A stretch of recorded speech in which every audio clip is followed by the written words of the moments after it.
Бекназарга өчөшүп, бири менен бир айыл ичи. Эмне болгонун мен билбейм да, мен аралашпадым. Шлангысы жабышып калды. Капташты дагы башында ичке көлүктөр менен тор менен тосуп коюптур, анан аны дагы малдык терелеп кетип эле. Мен автокойгода айттым, капташ болсо эле чогултуп беребиз деп жүргөн улакчы балдар. Капташ бүткөндөн кийин билбейм, суудун даамы начар деп башташты да. Бул мен баса айтып кете алам, бул шылтоо.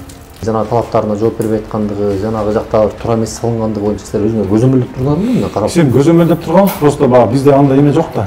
Мынакей элдин биз жоопкерчиликти алганбыз, элден акча каражатын жыйнап беребиз деп өкмөт өз жоопкерчиликти алган. Бирок тилекке каршы жыйнап аткара албай калды.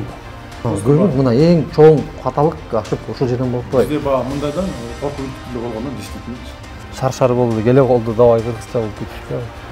Баягы сиздин азыр акчаңызды албай аткан эң бир чоң себеп ошол эмеспи? Ошол ошибкамда ошол болуп калды туура. Анан бизди ойбойлоп алып барып келишим түзүп койгонда. Бек канча дойлап алган? Жок дойлап алган эмес. Айыл өкмөт канча алган эмес эч кимис. Короче, сен эмне кыласың бияга? Кандай кылабыз? Бир сындырым бара сала берди. Ошо бере албайсың. Кагазга жок сөз.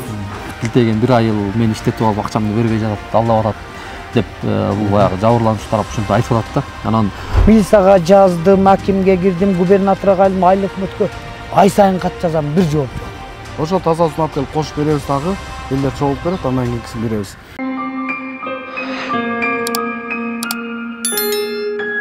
Нарын облусунун Актала району Көгөй айылы. Бул айылга келгенибиздин себеби Капташ 2021-жылы курулуп, айылга 9 километр суу тартылып барган. Сууну алай суу тарткан, бирок бүгүнкү күндө бир айылдан аласамын деп доолап жүргөн чагы. Ал эмне болгондо алдыңкы мүнөттөрдө көрсөтүп берейин. Ушул жерге тандап куруп бердим. Ушундай эле, ушул Капташ ушундай эле. Кийин цементтер куюлду. Ушундай эле нерсе куюлуп бүткөндөн кийин анан так меники шаардан келген сантехниктер заманбап кылып тетиги крышканы жапканда воздухомер деген болот, коюп коюптур. Себеби бул 4 километрге үстүнү жапканда воздух кирбесе, шланга кабышып калат экен, асты тартып кетет экен деп коет экен. Ошондой кылып берип кеткенбиз, көмөлөк болчу. Анан ошол алардын причинасыбы билбей, же атайын кылганбы, ылдый жактан 500 метр жерди шлангыны кабыштырып алдылар. Шлангыны кабыштыргандан кийин бул качество начар экен, бул туура эмес экен, бул начар экен дешти. Анан келдим да шлангыны жасап, анан сантехнигинен ушундай кылып жаап алган окшойсуз десем, ал киши деле моюнуна эч ким албайт дем. Албады. Анан спикер болсом Бекназар Абдулласов мен ушул акчаны берем деп расписке жазып берди, жасап бердим. Берип бүткөндөн кийин дагы акча созула берди, бербейт. 50 миң, 100 миң берип жүрүп. Анан мен көмгөнгө уруксат бербей койдум, көмбөгүлө мен шлангыны алып кетем деп. Анан кеч күз ноябрда уже суу тоңуп калды. Көмүлбөгөн айынан тоңуп калды. Анан тоңуп калганда спикер мага чалды. Ушундай суу тоңуп калыптыр дегенде мен конференция вызов кылдым. Ошол жерде мен айттым, мен келейин, барайын, жибитип берем, артымдан көмүп кеткиле. Элем суусуз калды десем, жок, келбеңиз. Бизде каражат жок. Апрелде келиңиз, агача келбеңиз деп. 2022 апрелде келдим дагы. Келсем, уже айыл өкмөт иштен кетиптир. Эркин Сатаров. Алмаз Абдуллаев болуп аткан экен, бирок официально боло элек экен. Анан мен ушуну тоңгон жерлерине жарларды кетирип жасайын деп жүрсөм, мага эч кандай комната бербедилер жана жерден. Жана айтып келдим го, жок, биздин айылга келсеңиз болбойт, бизге болбойт экен. Сиз башка жака жатып иштең дегенден Акталага гостиницада иштеп келип 10 күн жүрүп сууну кошуп бердим. Сууну кошуп бүтөйүн деп калганда Алмаз Абдуллаев чогулуш кылды. Бардык, барсак, эми бул жерде эмне болду? Элдин талабы Капташың начар болуп калыптыр деди. Могул, Могул. Эмнеси начар болуп? Bundan başka anda могул фундаменттер куюла эле келе, чындыгында. Анан стойкалары бир аз ичкере келе. Алмаз Абдуллаев айтты, мен нарындан адис алып келип берем. Ошо кишилер айткандай могуну кайра башынан куруп берсең, мен акчаңды элден жыйнап берем деди. Кыскасы 400 миң сомду кетирип ушуну жасап бүттүм. Бүткөндөн кийин Алмаз Абдуллаев айтты, Муса эми эл бир жума суу ичсин, анан чогултуп баштайм деди. Ошондон бери ушундай маселелер бүтпөйт. Азыркы айыл өкмөтү эмне дейт? Эми монтип атат азыркы күндө айыл өкмөт. Муса, мен элдин суун жаба албайм, тиги сууду казып атам, элден акча чогулбай атат. Болду. Бербейм эмес, беребиз. бирок элде шарт жок болуп атат деп эле жүрөт. 200 бүгүнкү күндө 200 түтүн өзү айткан 200 түтүн акча чогулту элек экен. Ошол менен жүрөм. Токтотуп азыр акимге бардым, акимге барып астынан өттүк. Айыл өкмөт чалса калбады, жумушуна келсек ордунда жок. Бүгүн 26 май 2025 жылы сууду жаап, пломбу басып кетейин деп ушул жерге келдим. Анан сиздерди чакырганым ушудан, ушундай маселе болуп атат. Бардык жумушта анын үстүндө бул 10 миллионго чамалаган жумуш болду. Смета деген болуш керек эле. План деген болуш керек эле. Аны тияк утверждать этип бекитип берип, андан кийин анан мындай иштер болуш керек эле да. Анан эмнеге мындай шар болду, келе колду давай кыргызча болуп кетти. Баа сиздин азыр акчаңызды албай аткан эң бир чоң себеп ошол эмеспи? Ошол ошибкамда ошол болуп калды туура. Менин келишимге эле жөн эле берет го, канча жылдан бери сууга жакшы чечпей атты, жөн эле берет го деген ойдо чыгара калдым да. Буга чейин эмне иш кылдыңыз эле? Буга чейин ушул сыяктуу жумуштар болду беле? Буга чейин өзүм айылыма суу чыгарганмын, азыр ошо сууду камсыз кылып атам. Милицияга жаздым, акимге кирдим, губернаторго кайдым, айыл өкмөткө ай сайын кат жазам, бир жооп жок. Көгөй айылында буга чейин эле суу болгон, бирок айылга толук кандуу жетпегендер улам ушул капташты куруп, суу тартып баруу инициативасы эл тарабынан көтөрүлгөн. Бирок айыл өкмөттүн бюджети ага жол бербегендиктен эл өзү акча чогултуп, ушул маселени чечип алалы деген жакшы тилек, жакшы ойлору болгон. Бул капташтын максаты суу жогору жактан келет, ушул жактан толот жана тазаланып, бул колодецке кирип, андан ары ошо айылга кетип турат. Бүгүнкү күнгө чейин ушул кызматты аткарып келет. Ал ортодо ошо ишкер менен айылдын элдин ортосунда пикирге келишпестиктер жаралган. Себеп дегенде бул капташтын курулгандагы сапаты боюнча, суунун жана түтүктөрүнүн сапаты боюнча көп маселелер жаралган. Ошондон улам дагы акчанын жартылайы чогулбай калганындагы бирден бир себеп болууда деп айыл эли айтып келет. Элде нааразычылык болуп жатат, Муса байкенин жасаган жумуштарына деген сөздөр бар да. Анан ушул боюнча сиз эмне дейсиз? Негизги жумуш кандай башталды? Могул жактан эл чогулуп сүйлөшүлгөндө кандай сүйлөшүлдү эле? Анан жыйынтыгында кандай болуп калды? Ушуну айтсаңыз. Ошо суу баштаганда ошо Муса Жанзаков байке, Муса байке элге чогулуш кылган. Ушундай сиздердин айылыңыздарга суу алып келип берем Оралбастан. Анын касканын деле Муса байке билет, демирчилер кастырып берди. Демирчилер кастырып берди. Муса байке ошонун шлангисин жаткызып, шлангисин алып келип көмүп ошону жасап бермек да. Бирок көмүп эмес. Көмүп эмес, көмгөнү жок, шлангисин жаткызып берип, капташын жасап бермек. Резервга сууну коюп бермек. Кылды? Ошону кылды, бирок Муса байкенин башында айтканы башкача болчу, элдин азыр ошо акча бербей аткан эмес ошол болуп атат да. Эмне деп айтты? Башында мен корейский метод менен кылам деген. Ал корейский метод эмне ал? Корейский метод деп мен жана да айткан эмесмин.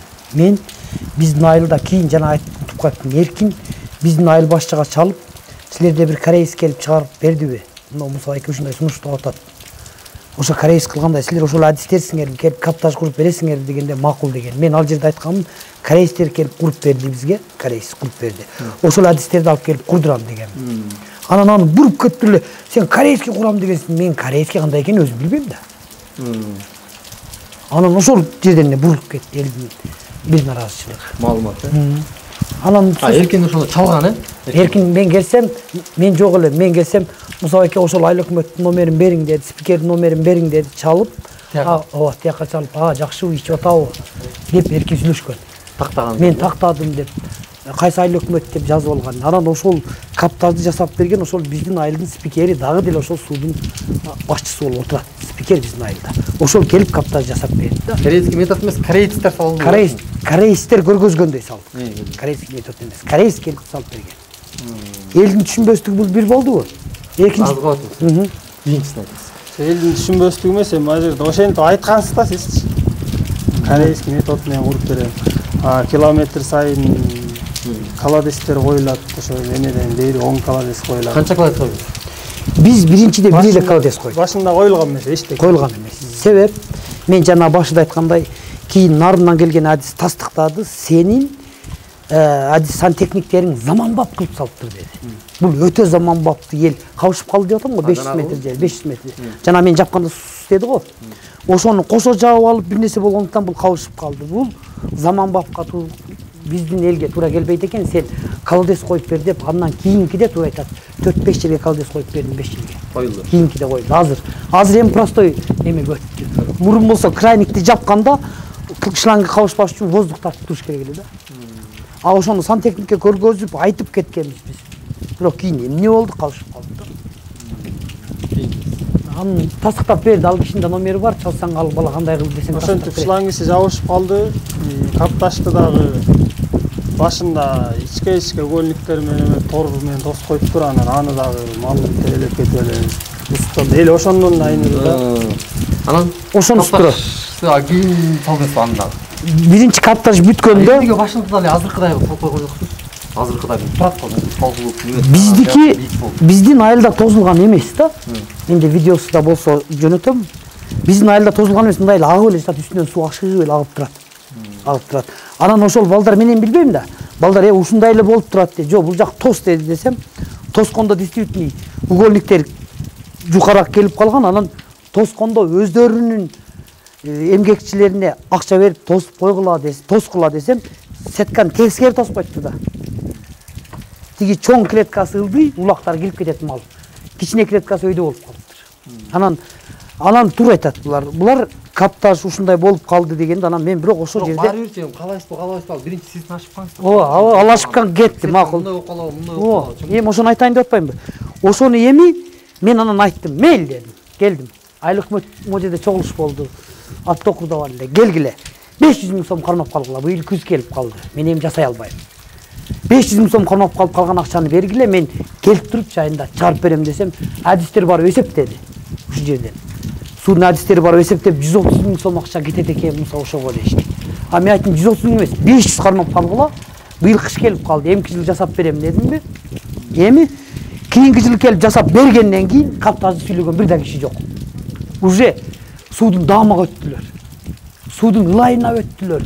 Ал каптаж бүткөндөн кийин каптажды эч ким сүйлөбөй калды да. Баягы каптажды мен автокурга да айттым. Каптаж болсо эле чогултуп беребиз деп жүргөн улакчы балдар каптаж бүткөндөн кийин билбейм, суудун даамы начар деп башташты да. Бул мен баса айтып кете алам, бул шылтоо. Болбосо ошол 500 000 сомду кармап калып, мен калган акчам, могу 500 000 каптаж жасаганда беребиз десе макул болот элем да, мен көмгөнгө да болот эле, суу тоңбойт эле. А булар жок, ошону жасаң. Эмнеге тоң кылып? Мен көндүрбөй коюп атпаймынбы? Шлангымды алып кетем дедим. Анан булар үзүп Өнбөй атканданбы?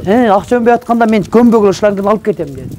Анан булар үзүп бергенде үзүп берип алдап туруп, анан бир күн аким жолугуп туруп, Муса, мен ортого түшөйүн, көмдүр деди. Бирок кечирээк болуп калган экен, булар көмүп кетип атканда тоңуп калды да суу. Айтып атпаңыз. Тоңуп калган тура. Ошондой мүчүлүктөргө учурап атып эле анан эл дайый берди да. Булам капташы бузулду, андай шланги жабышты, андай тоңду ушинтип атып. Каптаж бузулбады. Азыркы күндө абал Аны түшүнбөдүңөр силер. Азыркы күндө абалы суу жакшы эле чыгып атат негизи азырчы. Элдин бакытты аласам бересем берели деген ой бар. Эл беребиз эле деп атат. Бирок ошондон бери баягы убакытта өтүп кеткенге мынтип неметип калды. Анан жана сиз айтып атпайсызбы жана айылдын жаштары аны улакчы балдар чогултуп беребиз деп чогултуп бербей койду депчи. Чогултуп беребиз деп сүйлөшкөнбүз, сизге сөз бергенбиз. Бирок сиз тиги нарынга КБДга барып туруп ошончобузду мени токойго алып барып коркутту, суу кыргытам деди, салаңдатты деп жазып берген турбайсызбы? Анан ошонун артынан биз дагы суралып жүрбөдүк бул жактачы. Анан чогултуп бербейт эч кимчи. Ошондой нерсеге барып аткандан кийинчи. Жок, аттокур Кыскача айтсаңыз ал. анын тура, бирок ага чейин эле силер окудай болгон. Окуя болгон. Бирок ага чейин эле балдар булар мындай болгон. Менин угушумда жана бар эле айтып бербедиби? Мени Абдуллас Бекназар алып келет. Улакчы балдар менен ишти баштайт. Кийин улакчы балдар менен келишпей калат. Мен ал жерде не причем. Бiri менен бири. Анан булар бутка тет дагы мен саясий курман болуп калдым. Бекназарга өчөшүп, бири менен бири айыл ичи. Эмне болгонун мен билбейм да, мен аралашпадым. Айыл ичинде андай деле нерсе болгон жок негизичи. Болгон бирин өчөшүп мындай эме болгон жок.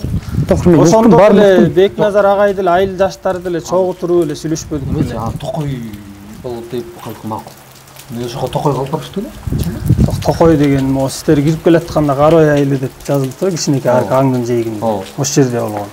Аны сөз болгондо ошо эле чогуу. сөз болгон. Аны биз деген ошо кездеги өкмөт төрага бизге айтышканда ушинтип Муса байке деген айылдын жаштары менен сүйлөшөм да депчи. Анан биз чогулуп турдук. Айылдын ичинде элечи. Кечиндеби, күндүзбү? Кечинде. Бизге кечинде 6-7лерди айтты. Ким айтты силерге? Ошол айыл өкмөт төрагаларчы. Ошол убакта. Анан кечинде чогулуп туруп эле баягы кеч болуп кетти. Бул кишилер айылдын ичиндеги мындай ылдый кеткен краниктер бар экен. Муса байке ошолорду которуп берем деп алып келиптир краник. Ошолорду которуп жүрүптүр да. Айылда иштеген сантехник байке экөө. Анан биз күтүп отуруп анан ошо айылдын чекеси жагына чыгып туралы деп ошол жерге чыгып турганбыз. Мен өзү 11-де келдим. Айтыңыз. Ошол жерде чыгып турганбыз. Жолуктук, Муса байкени уктук. Муса байке сөзүн айтты. Мен төрага менен тиги өкмөттү айтты. Экөөнө ишенбей калды. Экөө акча чогултуп бере албай калды. Силер жардам бергиле ошо акча чогултканга депчи. Муса байке менен сүйлөштүк. Сөздү бурба. Мейли бүт алан айтайын. Айтыңыз сиз да коюңузчу. Мындай болду да. Алса сөз Муса байкенин 7 миллион 200 көмесин карадык сметасынчы. Сметасын баарын көрдүк. Болуптур, кылыптырс. Анан чындыгында ал жерден ошентип сөгүп, сагып деп Муса байке көп сөз менен жазыптыр деп деди негизичи. Угдугачы көп сөз менен жазыптырса, негизи андай сөздөр болгон эмес. Биз айттык, ошол жерде 15 бала болсо керек эле. Улуу байкелер да бар болчу. Капташты келиңиз, өзүңүз жазап бериңиз. Бул киши ошондо да айтты, мейли акчаны алып калып өзүңүз жасата болду депчи. Анан айтышты, биз эмнеге жасайбыз, сиз жасайсыздар депчи. Анан мейли ошо капташты жасап бериңиз. Анан 3 күндүн ичинде мына чыгып туруп акчаңызды чогултуп берели депчи. Ошо ойдон эртеси күнү дагы могу жерде болду. Муса байке сууну жабам мен силер акча бербейт экенсиңер аны муну болуп отуруп. Иште тиги кайра элдер чогулуп алып, Боролбаска барып жана силер барган жерге. Ошол жерге барып Муса байке минтпеңиз, сууну чыгарып бериңиз. Мына монча көпчүлүк эл суранып атабыз системде. Видеого кайрылуу кылып Муса байкеге кайрачы. Ушундай кылды да элдерчи. Кой токтотуп салбасын, суусу жок калбайлы депчи. Биз эгер капташ жасап берсе эле ошентебиз деп жүргөнбүз. Анан 1-2 айдын ичинде биз ошентип УУДдан чалды. Силерде ушундай арыз түшкөн ушуңардан депчи. Анан силер оюңуздан айттыңар. Оюбуздан айттык ошону. Ошондо айыл өкмөт, силерде айыл өкмөт чыгарып ошол жерге? Мага чалбады, айыл өкмөт сүйүн деген сантехник байке бар, ошого чалды. Чалган деле ал киши алыптыба, ошол жака барамбы деп өң өзгөрүп кетти. Кийин бардык, азыр аттогур кичине сөздү буруп кетти. Барып токтоп түшкөндө эле мен түшүп жерге сызып баштадым. Мондай 5 кетиптир балдар, ушулар союздуку болуп эски анан непрофессионал сантехниктер кылып, ошон үчүн айылдан суу чыкпай атат десем эле бирөөсү туруй деди. Биз аны кызыктырбайт, биз могу бик канча дойло алган деди. Жок, дойло алган эмес. Айыл өкмөт канча алган эмес эч кимиз. Короче, сен не кыласың биягын? Кандай кылабыз? Биз не сага дегенде ошол жерден монун камерада баарын айтыш неудобно. Ыз суу чыгып кетти. Ыз суу чыкканда мен өзүм кетип калдым. Балдар, болду, эртең сүйлөшөбүз деп. Получается мен качып эле кеттим. Болду деп. Билесиңби Суан, ушундай агрессивный, не болду? Не? Сен биз 17 миллион карызыбызды бербей жүрөбүз, сен ким болуп калыпсың? Деген сөздөр андан көптөр чыгып кетти. Баягы өзүңөр айтмакчы, милицияга тастабагандан кийин башка айтыштын деле кереги жок. Мен капташ анан шланги жана айткандарыңыз боюнча да. Анан сиз шлангини дагы сертификаты менен алып келем дегенсиз да. Аттокур канча жолу келдиңиз? Мына эми ошону кайталайм. Мен шлангыны карыз алдым. Анан ишенбесең ошол бала жумуштан айдалып кетти. Унипластан Адилет деген бала. Мага ортого түшүп карыз алып берди. Анан мен карызды төлөй албасам, алар айтты, сен карызды төлөйсүң, биз сертификатын беребиз. Аңгыча бербейбиз деди. Буларга келип түшүндүрсөң, булар аны түшүнбөйт экен да. Акчаны бергиле, мен сертификатын алып келем. Кийин эптеп таап, ал баланын жумуштан кеткенден кийин аны куткардым, сертификатты алып келдим. Азыр турат. Барбы Жок. Кагаздарын жөнөтөйүнчү сага. Азыр тиги машинасы бүт бар. Алдым деп айткан, ошондон кийин деле. Жок, мага көрсөтүп атам. Көргөзөм. Мен аны көргөзө алам. Андан сырткары бул жерде маселе болду. Бул 7 миллионго. Мында шлангын салып койлу 7 миллион. Ето дегенде алып келип туруп оценщиктердин оценщиги бар. Ал жерде экспертиза бар. Ал жерде экспертиза даже 8 миллиондон ылдый кылбай койду. Сен совсем арзан кылыпсың. Биз 8 миллиондон ылдый жаза албайбыз деди. 8 миллионго экспертиза чыккан. Кагаздар бар? Анын кагаздары бүт бар. Айыл өкмөткө жазгам кат. Берем. Бүт кагаздарын жүрөтөм. Айылга суу киргизүү учурунда тагырага 2022 жылы айыл өкмөт болуп турган Эркин Сатаровго кайрылып, эмне себептен келишимди так түзбөй, ишти чала аткаргандыгы боюнча суроо салдык. Ал элдин кызыкчылыгы үчүн ушундай жолго барууга туура келди дейт. Эркин мырза, 2021 жылы, 22 жылы суу кирген экен да, ошол кезде сиз айыл өкмөт болуп туруптурсуз. Анан ошо эмненин негизинде кандай келишимдер болду эле, ашар жол менен болгон экен. Айтып берсеңиз. Ал андан бери канча 3 жыл өтүп кетти окшойт. Ал кезде айыл өкмөт башчы болуп мен ошондо дайындалгам. 2022 жыл болчу как раз. Барганда ошо Тоолок молда айылына барганда эле ошо эң ойчуну көйгөй ошо суу маселеси экен да. Эң таза суу, ичип таза суу. Анан буга чейин да топто жазылган каттар бар экен, жогорку органдан келген каттар бар экен. Анан ошо көйгөй менен таанышканда ошо ичип таза суу экен. Анан ошо ичип таза сууну кандай алып эме кылабыз деп ошонун үстүнө иш алып бараткан. Анан ал кезде ошол Абдулас Бекназар деген азыр депутат болду болуш керек. Ошол жигит ушул байкен таап келди да. Алай суу, таза суу дегенчи. Муса деген байкен алып келиптир, ошо салып берет депчи. Анан барып жерин аныктап, анан элдер менен ага чейин сүйлөшкөнбүз. Мен бага көйгөй аныктап аткан кезде элдер менен сүйлөшкөнбүз. Ушундай деп анан чындыгында бул таза суунун эмеси көп да. Сметасычы, акчасы аябай көп болот да. Анан элдердин ошол жактан элдик жыйынтыгына ошо ашардын негизине салалы деп элдерчи. Себебинде мындай алганда ага проектке көп акча кетет экен, андан сырткары жана документациясын жазаткан көп акча кетет экен, бизде андай акча жок. Биз ар бир түтүн 7000 сомдон чыгарып, 7000 сомдон чыгарып, ошол ашар рейтине салабыз деп ушундай болгон да. Ошол элдик жыйын протоколдор бүгүнкү күнгө чейин бар бизде. Ошо элдер өздөрү макулдап протокол ашар негизине салабыз деп. Анан ушул байке келди. Ушул байке келип, ошо таза сууну салып баштады. Анан эми бияктан элдин биринчиден башына жакшы эле берип баштаган. Анан элдин биринчи нааразы болгон себеби ошо. Аны деле мен кийин ошо айылда тургундардан уктум, завышенный цена депчи.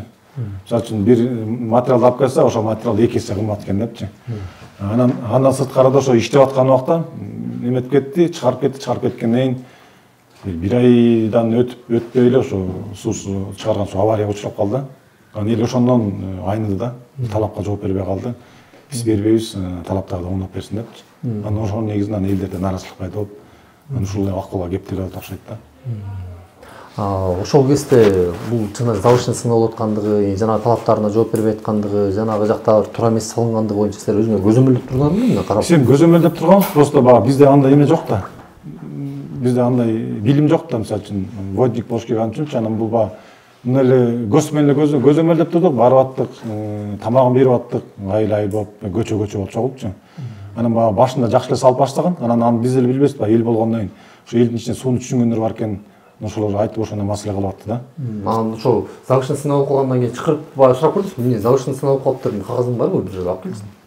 Кагаздан көрсөттү, бизге кагаздан көрсөтүп, эмесин сметасын да берди. Анан ошондо жазылыптыр, анан элдер ошону көрүп анан завышенный цена экендер да.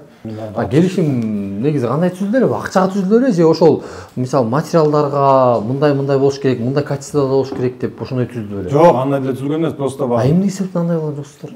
Просто бар. Мына эң чоң каталык ашык ошол жерден болуп калды. Бизде бага мындай да, коркуп үркүтүлүп болгон да, действительночу. Коркуп үркүтүлүп болуп, ар кайсы жактан чалып, бизде эме жок ба. Запись кылган эмеспиз да. Анан ар кандай жактан чалып, коркуп үркүтүлүп болгон да, ушундай эмне бербей атасыңар депчи. Анан бизде ойбойлуп алып барып келишим түзүп койгон да. Болбой элек нарына салып барып элечи. Ошондо бул алай суу коркутуп атасыздар? Ошо коркутула болгон да, бөлөк жактан чалдырыпчы бизгечи. Мисалы чоң органдарданбы? Жок эми баа. Биз мындайбыз, биз тигиндейбиз депчи. Ал кезде баа черный деген тема бар эмеспи? Анан эми баа телефон алып черный эмеспи, чындыгында аябай сүйлөгөн эме экен, анан биз аны далилдеп бере албайбыз да. Ал телефондон бирөө алса эле коркуп калбайсызбы эми сиз? Негизи айтам да, ошондой болгон да. Келишим кийин түзүлдү, жумуш бүткөндөн кийин. Жумуш бүткөндөн кийин келишим түзүлүп атпайбы? Эмнеге ошо башында эле түзгөн жоксуңар келишим? Айыл өкмөт катарысыздар. Эми башында түзгөндө бул ашар ыкмасы менен болуп аткандан кийин. Ашар ыкмасы болгондон кийин баары контроль керек, баары ирет керек да. Ошо ирет керек. Ашар деп туруп эле айыпталган алып кирип. Эми ашар болгондо мен аякта жөн эле мындай эме катары эле кандайсың баа? Көпүрө катары эметтим да, барып контролдоп элдин акчасын тиги мындай кылгыла, тигиндей кылгыла, мына элдер буяка чогултат экенсиздер. Барып карап туралы. Акчаны ким чогултtu эле? Акчаны ошол кезде депутаттар Анан аппарат кызматкерлери жардам берген да, чогултушупчу. Анын отчету кимден алып турдуңуз? Отчету ошо кеңештин төрагасы Бекназар Дембала ошонун Колундабы азыр? Ошонун отчету алып турдук да. Ошол кезде жумушту мыйзам чегинде так жок, эми бир кеч сап тургула. Мындай болот, андай болбойт. Ашар жол менен болсо да акчаңарды макул чогулткыла, айлык эмесине. Бирок мыйзам чегинде болсо бул ишкерде биз тактайлы, бул борчту завышенный менен кылып коет деген нерсени ойлоп койгонсуздар. Жок, ал кезде биз мисалы үчүн ошол кезде элдер кыйналып атты, элдер өздөрү талап койду да мага. Талап койду элдер. Элдин талабы азыр деле бар. Биз суу ичели, эртерээк суу ичели, ал жанагынтип эмемен кеткенде проекттер төлөш керек экен, сметасына төлөш керек экен, жанагы уруксат кагаздарына төлөш керек экен, толтур эмелер айтты. Чындыгында карап көрсөң, элдин акчасы жетчү эмес да. Биз ушу 7 сом, 10 сом менен суу ичип калалы деп атайын чогулуштарды өткөрүп, атайын эмелерди өткөрүп, жана азыр качан протокол турат. Анан биз элдин эле талабын аткарыш үчүн келдик да, биз жумушкачы элдин талабын аткарып беришибиз керек. Бирок аягында ызчуу болуш керек. Эми элдин талабын аткарып бердик биз. Түшүнүктүү, рахмат. Болгон элге эле жакшылык кылдык. Атак эч кандай билбейм. Бирок оюңуздар жакшы болгон, бирок бир аз иретсиз болуп калган экен да. Ошон үчүн азыр биз чын айтканда сиздин колуңуздан дагы, тиги ишкердин колунан дагы бир сындырым кагаз ала албайсың. Сразу бере албайсың. Кагазга жок себеби. Мисалы биз деле мына элди ойлодукчуму? Эл суу ичип алды. Маселе жок. 4-5 миң эл суу ичсин деп биз деле ойлодук. Туура. Кыргыз айтып атко, тиги 3 жылдан бери ичип атышат. Ал түшүнүктүү да. Анан сопул ич болот деп, жабы тиги Мусабекегилер рахмат. Ал деле мына келди, чыгарды, ага делечи. Анан жана ортодо жанагындай эмелер пайда болуп кетти, түшүнбөстөрчү. Актала районунун акими Жумадила Жапаровго кайрылдык. Себеби ашар жолу менен жумуш башталып жатканда айыл өкмөт менен ишкердин ортосундагы келишимге көңүл буруп, азыркыдай маселе жара албайбы деген суроого токтолуп койгонбу? Же каражатты эл өзү көтөрүп жаткандыктан көңүл сыртында калды беле деген суроону тактап коюу керек болду. Ошол кезде суу карайга кирип жатат деген сөз сүрдүктүңүз да. Анан эмне себептен келгилечи, мындай бир мыйзам жактарын карап койгул, эртең маселе болуп, анан бул жактан баарыбызга маселе жаралып, эл менен жаман жакшы айтышып калбайлы. Балким ошол ишкердин да бир ишин текшерип көрөлүчү, балким чындап ишке ашыра албай деп, бул жака да суроо коюп коет. Жер маселе болгон. Мен жаңы болсом, биз 2022-жыл болсо керек, июнь айларында жумуш башташкан. Бизге где-то сентябрьларда маалымат келген. Сентябрьларда эсептешүү мезгилинде гана кайрылышкан. Сол баягы жумуш башталганын билесиз. Жумуш башталганын билебиз. Бирок эмне жумуш болуп атат, кандай жумуш болуп атат деп. Эмне жумуш болгонун билебиз. Ал жерде 10 километр жерди траншеясын бир демөөрчүлөр бар. Түшүнбөй калдым. Жок, түшүндүм, азыр айтып берейин. Ал жерде жумуш башталарда мындай маселе болду. 10 километр булактан резервуарга сууну кошуш үчүн траншеяны казуу жеке ишкерлер, демөөрчүлөр тарабынан жүргүзүлгөн. Демөөрчүлөр тарабынан аны билебиз. Анан бул Муса менен тигилердин түзгөн договору ошол 10 километр аралыкка турба жаткызып, кошумча турбаны жаткызып, ичиндеги жумуштар менен алып келип, резервуарга куюп берүү гана маселеси болду. Мындай айтканда, иштеп турган таза сууну кошумча баягы суунун дебети жетпей калгандыктан, баягы элге толук кандуу иштеген мезгилде суу жетпей калып, кайрадан электрический болгон, качать этип, тарттырып сууну толтуруп резервуардан кайра берип жүргөн да. Азыркы метод менен алганда такай резервуарда постоянный суу турат да. Ошол маселе гана болгон. А бирок биз карап сураганыбызда эки тараптуу келишим түзүлгөн. Мынакей эл менен биз жоопкерчиликти алганбыз, элден акча каражатын жыйнап беребиз деп туруп өкмөт өзү жоопкерчиликти алган. Бирок тилекке каршы жыйнай албай калды. Сиз кыска суунун жолун дедиңиз, ошондо? Эми анда мыйзамдуу караш керек. Мен азыр өкмөткө чалып айтып коем, бир жумуштун мындай тескери жагына барып албашыбыз керек. Ошондуктан мыйзам менен кетишибиз керек. Азыр мен өкмөткө дайындап айтам, өкмөткө барып жолугуңуздар, коргоо органдары турат ал жерде да. Баары мыйзам менен кетишибиз керек да. Бир тараптуу болбош керек. Чын айтканда суунун сиз жаппай салып өзүңүз чечиңиз. Мен ага эчтеке деп аралаша албайм. Рахмат. Тоголкмолдо айыл өкмөт башчысы Сезбек Мыктыбеков бир айдын ичинде ишкердин карызынан кутула тургандыгын айтты. Анда айыл өкмөттүн планын угалы. Бул айыл өкмөткө сиз келгениңизге жаңы эле болуп тур. Бир жылга жетерээк убакыт экен. Анан суу боюнча маселе, аласа береси боюнча маселе бүткүл Кыргызстанга чейин ушул килтеген бир айыл мен иштетип алып акчамды бербей жатат, алдап атат деп бул баягы жабырлануучу тарап ушинтип айтып атат да. Анан баары бир ошол кездеги айыл өкмөт жергиликтүү кеңештин төрагасы болуп сүйлөшүлүп, эл менен арагөз болуп сүйлөшүлгөндөн кийин макулдашылгандан кийин, бирок баягы акча толук берилбей калган, жумуш аткарылгандан кийинчи.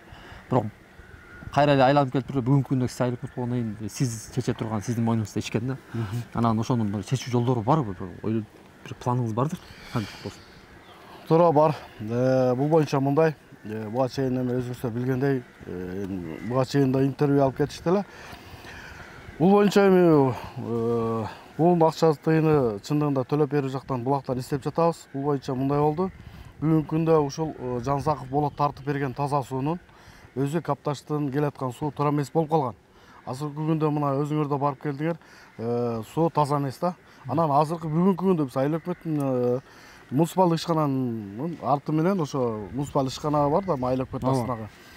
Ошо муниципалдык ишкананын техникалары менен азыр биз нар жактан ошо Бора Албастын экинчи кокусунан таза булактын көзүнөн тартып суу алып келе атабыз. Биз ошо сууну кошобуз, ошо таза сууну алып келип туруп, Жансаков болот Мусанын жасап берген Капташтан келаткан суусун жабабыз дагы. Мынакей эми элдер эми туура түшүнгүлө, туура азыр бүгүнкү күндө ушул бир 200 түтүн калган бери элек.